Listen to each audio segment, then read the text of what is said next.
Hello, today's April 29th, 2026. This is Hector Vladimir. I'd like to speak about a topic about living off the grid, and it's about lighting. The lighting that we usually use at your home, our homes, our places of dwelling, living.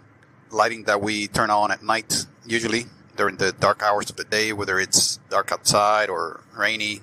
You need a bit more light for activities that you do at your home, whether it's office work, whether it's cooking, whether it's just reading, making things, crafts, arts, whatever you use lighting for. Lighting is important. It has extended our busy hours of the day. It may be a bit harmful at times. Sometimes we do use a bit too much artificial lighting too late into the night, affecting our rest, our sleep, our quality of life. However, if used reasonably in a smart way, lighting could be helpful, could help with a lot, especially work environments usually and routinely use artificial lighting, whether it's day or night outside, because work environments are often in warehouses, buildings with very little exterior sunlight coming in, or they may be in operation during the darker hours of the day, whether it's early in the morning, late in the nights, or even overnight. Some places do operate overnight, such as hospitals, factories, etc. So lighting is extremely important. It has been around for over 150 years, or close to it at least. I'm talking about artificial electrical lighting. Other types of artificial light, of course, have been around for longer, such as candlelight. May not be so much defined as artificial, but it is harnessed just as electricity. Fire is harnessed just as electricity is, for our convenience, for our necessity sometimes. Sometimes you do need artificial lighting for very important things such as medical procedures, etc. So with the importance of artificial lighting out of the way, I'd like to delve into the details of how to provide lights when living off the grid, when being disconnected from the utility grid. Of course, you will have a lot less energy, a lot less electrical energy available. So you will need to ration your lighting a lot more. You have to manage it a lot better. You have to time it, have less of it, and use more efficient equipment such as lights, bulbs, ballasts for lighting, light fixtures, etc. First, you want to have your power source for your lighting. Again, an off-grid power source that is disconnected from the utility is going to be most likely based on a battery.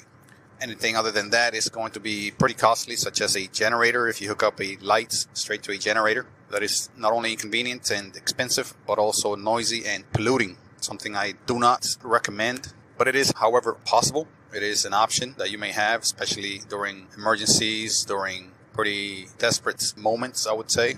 So you have to consider that your power source for it will likely be a battery. The first option I want to discuss is lighting using just conventional batteries, no renewable energy or method of recharging it, and just plain old alkaline batteries, those types that you throw away. You do have an option to use those. You could wire batteries in different ways to where you can get the voltage needed for the light source or the light bulb, the light fixture that you will use. Of course, if you have batteries, you need light that works with DC, direct current or electricity. So you want to make sure that you get 12 volts, 24 volts, or other type of DC voltage battery. And also, you need to have 12 volt, 24 volt, or any type of other DC voltage light fixture, light bulb. And of course, you need the ballast for it. Ballast is simply the equipment, the parts of the lighting fixture that the bulb goes connected to. It provides the wiring, sometimes the voltage regulation for the light bulb. Again, you want it to be DC, direct current, if you're going to operate it with batteries. You can arrange batteries in different ways to where you can get different voltages. You could range from 1.5 volts using a small AAA, AA battery, etc.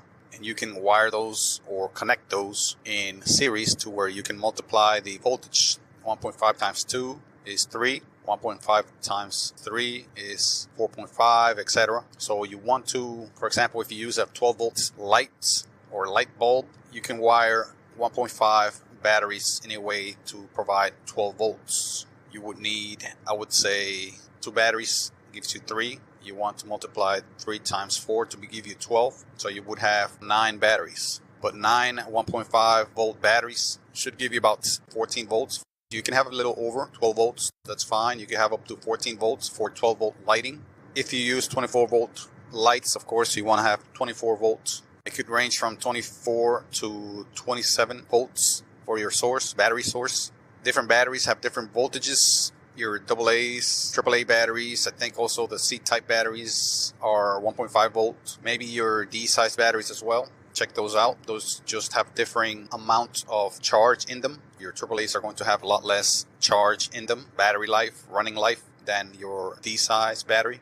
You can also have other types of batteries other than those conventional cylindrical type batteries. You can have batteries that are 12 volt, 7 amp hour batteries, those small batteries that are usually used in alarm system boxes.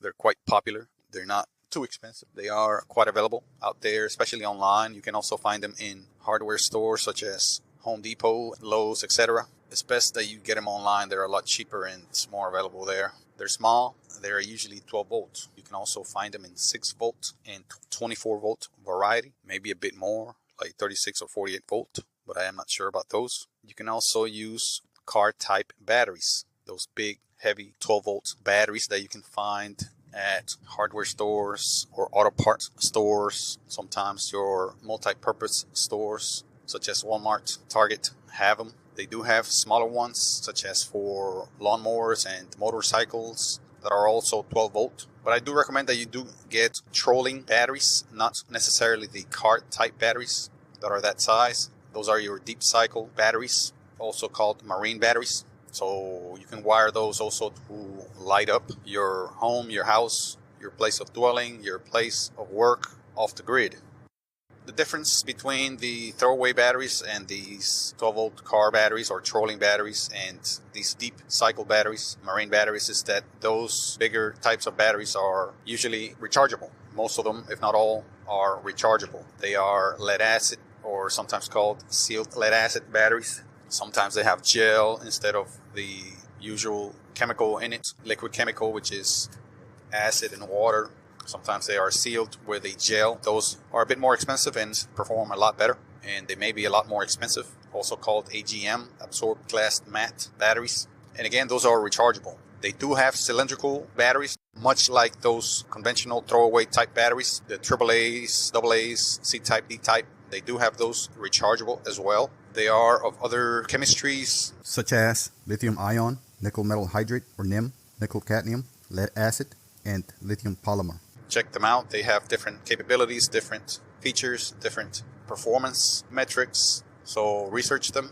They do make a big difference as far as what you use them for, and do make the right choice. Those are rechargeable. Of course, you have to have the charger. You have to usually plug into a outlet, which may or may not require a grid connection. Of course, you can have that charger connected to an inverter, which the inverter itself may be connected to a bigger battery, and that bigger battery may be connected to a charge controller, which is connected to a photovoltaic array. And there you have a renewable energy source that recharges more portable batteries.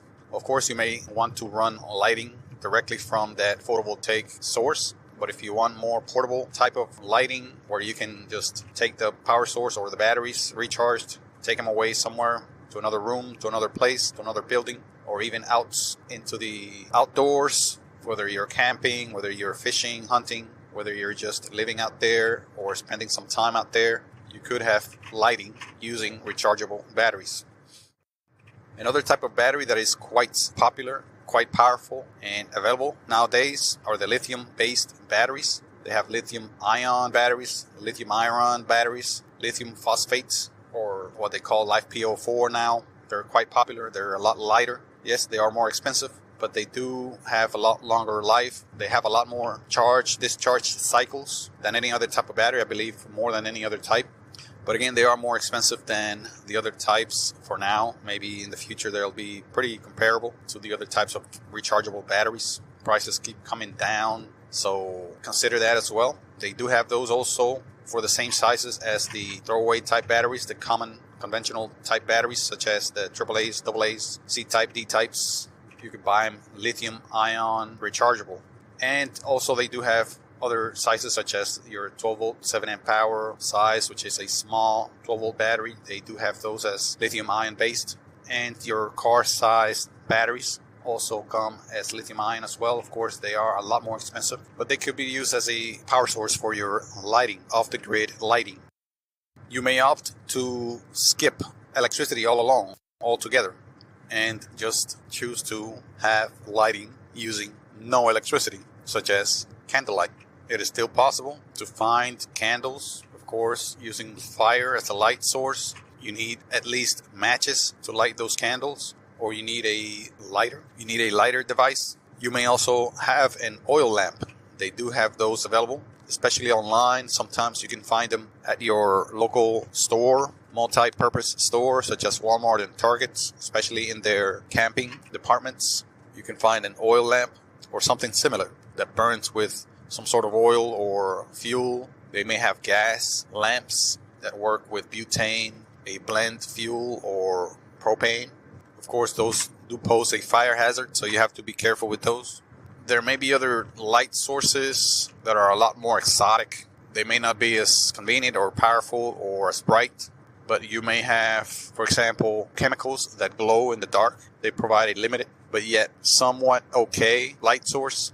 They have glow rods, glow sticks. You can use mirrored surfaces to kind of help that light out. They probably don't last long, so it may be very limited. They do have fireflies that emit light using similar chemicals, but those again are extremely inconvenient and it's difficult to gather up and have them provide light. So good luck with that if you want to go that route. It is probably one of the most natural sources of light, but again is highly inconvenient, and the light they provide is quite limited, and the areas where those insects live are probably also quite limited.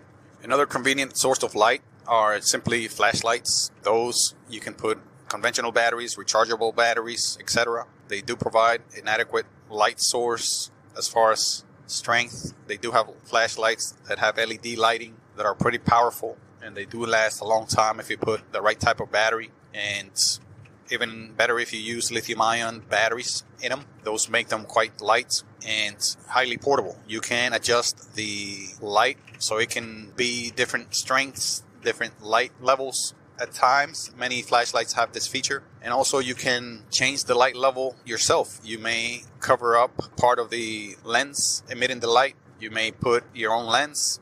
You may deflect the light to where it doesn't bother you. It's not shining straight at your eyes, and it's just shining to the area that you need lighting at. You can also use cordless tool lighting. There is a variety of manufacturers that make lights that work with those cordless tools, handheld tools. Some of the brands include Rigid, Milwaukee, Makita, DeWalt, Ryobi. There are many other brands that are a lot less known, such as Hart and Hyper Tough, I think is another one, sold at Walmart. There's many other brands that make tools that have lights that fit those batteries, rechargeable lithium-based batteries. You have to have a source of AC energy, alternating current energy, to charge those batteries. The chargers do plug in, for the most part, to an AC outlet, a conventional home regular AC outlet. So you have to have at least an inverter with a renewable source that you can use to connect those chargers to, so you can recharge your battery. And those are quite portable as well, just like a flashlight. You can just carry them wherever you need it, to the next room, to the next building, to another location, whether it's outdoors or indoors. And those are pretty tough. They're made for work, so they're made to last. They're made pretty tough usually. And again, there's a variety, probably among the more expensive types because of their utility. They're tough built, and they usually do last a long time. They're usually LED based. They may have different settings to where, you can adjust the light level, etc. You may get more intricate and wire more permanent lighting using renewable sources such as batteries and photovoltaic systems. Again, I do recommend that those lights or light fixtures are LED based. Anything other than LED, you're probably going to spend more energy than you need to. They do have other types of lights that are more efficient than your incandescent light bulb that usually gets hot. You don't want that. You want something that remains cool and provides the same or better amount of light. LED is your best bet as of right now. So you can easily wire more permanent lighting around where you live, where you stay, the place where you need lighting at, using simple cables, usually just 2 wires, one negative, one positive, and you run it to your lighting. DC lighting usually has 2 terminals, one for negative connection, one for positive connection. There's various ways to make those connections. Look those up. You can solder them. You can connect them together using a variety of terminals, clips, etc. Even nuts and bolts with those ring terminals. And again, it depends on the type of light that you get and the type of connection it has. So look those up and research lighting off the grid. I will leave it at that. That is my recommendations for lighting off the grid. And good luck wiring and using artificial lighting when off the grid. Thank you very much.